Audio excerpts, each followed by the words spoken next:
Hello guys, and welcome back to my YouTube channel. If you're new to my channel, hello and welcome to my channel. My name is Summer, and to all of you that keep coming back, hello and welcome back. Quick reminder, if you've never subscribed, just to remind you to click that red button there that says subscribe, and after that click the bell sign. That way you get a notification whenever I upload a new video. In today's video, I'm going to be touching on how to raise children. So last year I started this kind of video where I will be sharing about how to raise children, how to raise teenagers, and all of these things. I'm not saying that I'm an expert, that I know it all, or that I'm a professional. No, I made it clear even in that other video that I'm sharing what I personally do, and then at the same time, you know, I talked about being a parent you wish you had. When it comes to a topic like this, or when it comes to how I raise my children, I've said it before that my biggest strength will have to be my upbringing. I'm looking at some of the things that happened that I'm borrowing from that, and I'm saying I know how I felt when this happened when I was growing up.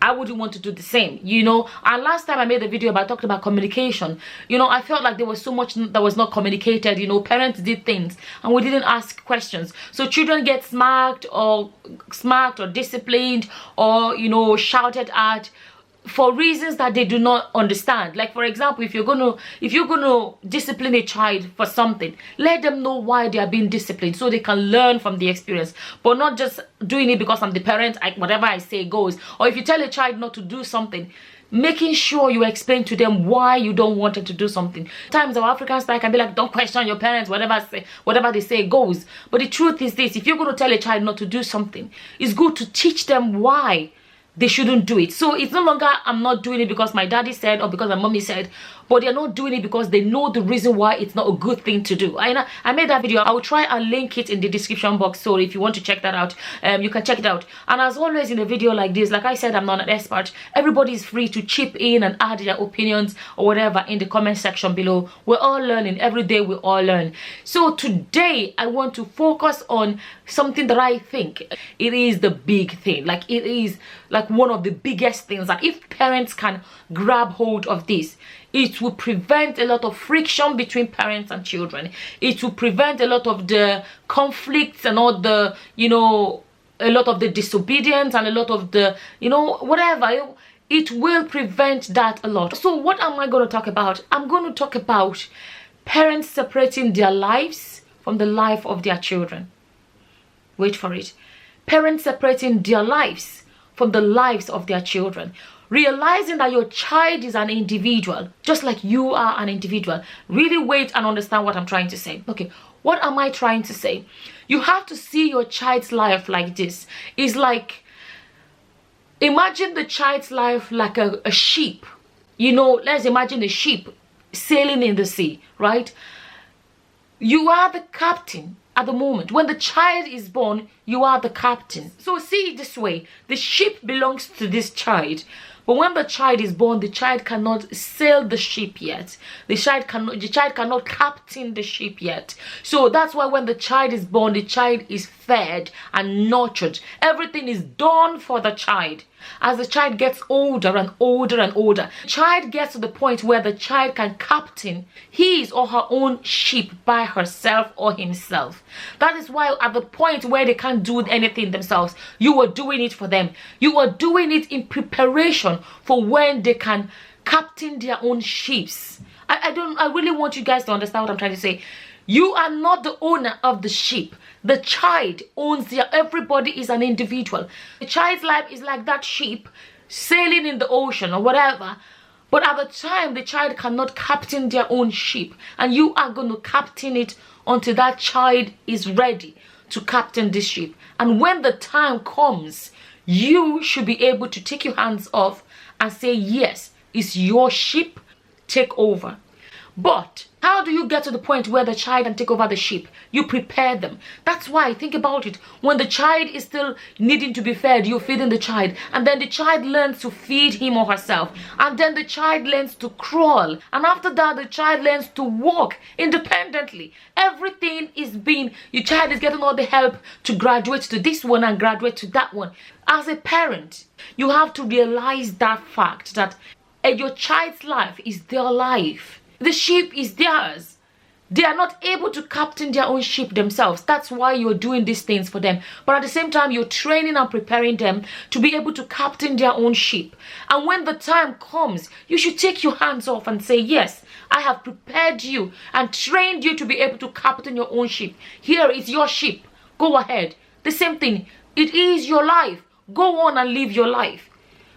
What happens if the child becomes a captain of his or her own ship, and then they fall into trouble and be like, oh, what do I do? Oh, there's turbulence, and decides to ring you. What should I do? Nothing stops a parent. There's nothing wrong in saying, oh yeah, okay, did you try this, or did you try that, or did you try that? For example, when your child rings you when they are grown and they are gone, and you allow them to now live their lives, it is their lives. There's nothing wrong with your child as a grown boy, grown man or woman ringing you and be like, Dad, Mom, what do you think of this? And I have this problem, what do you think? And then you give advice. And then the choice to take your advice or leave it is theirs. Why am I saying this thing? You know, a lot of the time, especially in our African culture, a lot of the times parents do not allow, not all, like sometimes parents do not allow their children to have their own dreams. That's why you find parents saying you must be a doctor, you must be a lawyer, or you must be a, you know, and they put this thing down and say this is what you must be. There are a lot of people that have disobeyed and they turn around and say, I'm grateful to God that I disobeyed. I didn't want to do this. I went my own path. There are a lot of famous, successful people that actually said, when I was growing up, my parents wanted me to be this. I ended up not being that. This is what I am now. So you'll be like, I went and I did medicine because my family wanted me to do it, but I hated it every single day. What if that is not the child's dream? What if that's not what the child wants? A lot of parents make the mistake of thinking, you know, this child is born to live my dream. But it's not true. You've lived your life. You've had your dreams or whatever. Let this child have their own dream. This life, everybody live only once. Why should anybody exist just to fulfill their parents' dream? This is where a lot of the clashes happen, because the child has dreams that parents refuse to allow them to dream. The parents want them to fulfill their own dreams rather than be themselves. The other time I was clicking on funny posts and everything just to get a bit of laugh out of them, and I saw this one. It's meant to be funny, but I didn't find it funny. Like, not it's meant to be funny, but I didn't find it funny. It actually made me sad, and I read to you what it said. Always follow your dreams, or else you're African. Then you got to follow your parents' dreams. That is sad. No, that is sad. No child should have to follow their parents' dreams. It's not right. My personal opinion is that it's not fair. There is nothing wrong in having this dream for your child and be like, oh, I'd like you to be a doctor, I'd like you to be a lawyer, and suggest it to them and try to encourage them. But don't force them to do it. Don't force them. Give them a chance to be exactly what they want to be. The sheep is theirs. The sheep belongs to them. I've seen grown men and grown women in their 30s and 40s that their parents still tells them what to do. In their 30s and 40s. I tell you, it's not easy. Like, a lot of us are protective parents, and you know, there are a lot of things we plan this for them, and this is how this is gonna be, this is how you want this to be. But at the same time, when it comes to parents clashing with their children and misunderstanding and all of these things, sometimes they get to a point in life where they want to do what they want to do.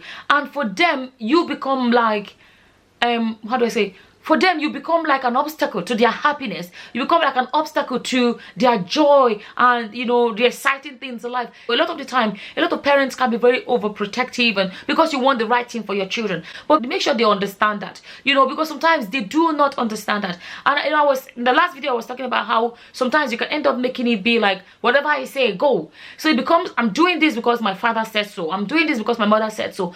Not I'm doing it because, oh, that is dangerous, or that is this, because you don't pass it on, these life skills for them to. I'll give you guys this example. I remember once I was driving with my kids. I know children sometimes they've discussed something among themselves and they kind of wondered about it, and they were looking for the best time to talk about it, and say we were driving, and they were like, oh, you're overprotective and this and that. And I asked them a question. I said, can you tell me what is the most precious thing you have? And this one was like, that was then. And this one was like, oh, my Nintendo game. And I said, what would happen if you lost your Nintendo, or if you broke your Nintendo game? Like, yeah, buy another one, or, you know, they'll get another one for their birthday, or, you know, stuff like that. And I said, okay. And I said to one of them, I was like, you remember yours broke? And he said, yes. And I said, remember I bought another one? And he said, yes. And I said, listen, if anything happens to any of you, none of you is replaceable. your Nintendo game can be replaced. Every child is the only copy of themselves. You know, for most parents, their children are the precious things, you know, that they have. Just like your games are, you know, your games are the most valuable things or the most precious things. A lot of parents will tell you that the most precious things they have are their children. And I said, if they lose a child, that child is irreplaceable. Your game can be replaced, but a child cannot be replaced. You can have another child. Every child is the only copy of themselves. If a parent loses a child, they can't get that same child back.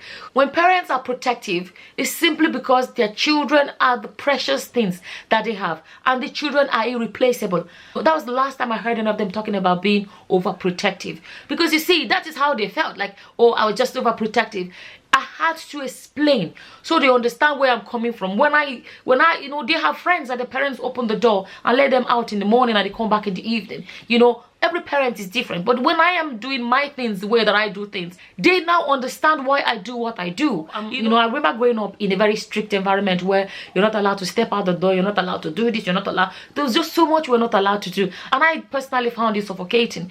I don't want that for my children. When I tell them don't do this, I try to explain to them why I do not want them to do it, and I try to meet them halfway in a lot of ways. I try to meet them halfway. I allow them to express themselves. It is their lives. It's their life at the end of the day. It is their life. I'll give you guys this other example. I remember there was one time my son went to buy a coat. I was there with him. We were at the shops and he wanted to buy a coat. I was there with him and he bought this coat. I honestly didn't like the coat, but I knew that he liked it. I didn't say anything. He bought his coat. But one day I can't remember what we were talking about. I kind of like said something like, to be honest with you, I never really liked this coat. And he was like, why did you let me buy it? And I said, no, because I do not like the coat does not mean the coat is bad. It's just not my taste. And because it's not my taste does not mean it's not your taste. It's not about me. It is yours. It is you are the one to wear it. You don't have to buy something only because I like it. There are a lot of things that I'm going to buy that is not going to be what you like, but that's my choice. But at the same time, there are a lot of things that you may buy that I do not necessarily like. You know, that is your choice. And I said, I didn't like it, but I let you buy it because I'm not the one to wear it. You should have the freedom to buy what you want. You know, at the end of the day, it's your life. And I explained to him, I chose to respect your decision. You know, so we have to get to a point as parents. That's what I personally tell myself. You have to get to a point where we start taking our hands off. Start taking our hands off and let them lead their lives. And that's why you have to start training the child from the day they are born. You're training them and preparing them for a time when they are going to be independent adults. So that at that point, you've passed so much knowledge into them that when they are gone, they have gained so much while they were under you. A lot of time, parents made the mistake of thinking, that's my child. He bears my name and he must do this and he must do that to make me proud.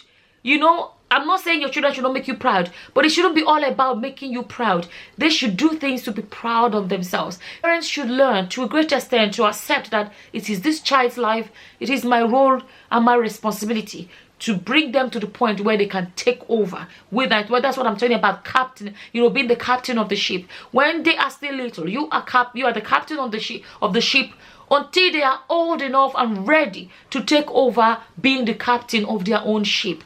Parents should learn when to pull back and say, okay, that's my job done. I'm here when you need me. Parenting is not easy, and I'm only sharing with you guys what I am doing. It doesn't mean I'm perfect and I'm an expert at it, but this is what I'm doing that I feel like is working for me. I made a video before and I said it. At the end of the day, no matter what, if your child ends up turning out not all right, you can at least say you did your best. Do you know what I mean? Upon everything we do, if they end up not turning okay, we can say at least we did our best. I just wanted to share that today, and the main thing, like I said, is to just remind us to be conscious of the fact that at the end of the day, because we brought them into the world, does not make them like a property. Whatever your opinions, feel free to leave them in the comment section below. I'm just going to end this video by saying this. I know we brought them into the world. I know we are their parents and everything. But let's not forget, at the end of the day, it is their lives. Let's allow our children to dream. Let's stop forcing our dreams on our children. And with that, I'm just going to say thank you for watching. Until the next time, guys. Bye-bye. Bye. It's goodbye, friends, and goodbye, folks.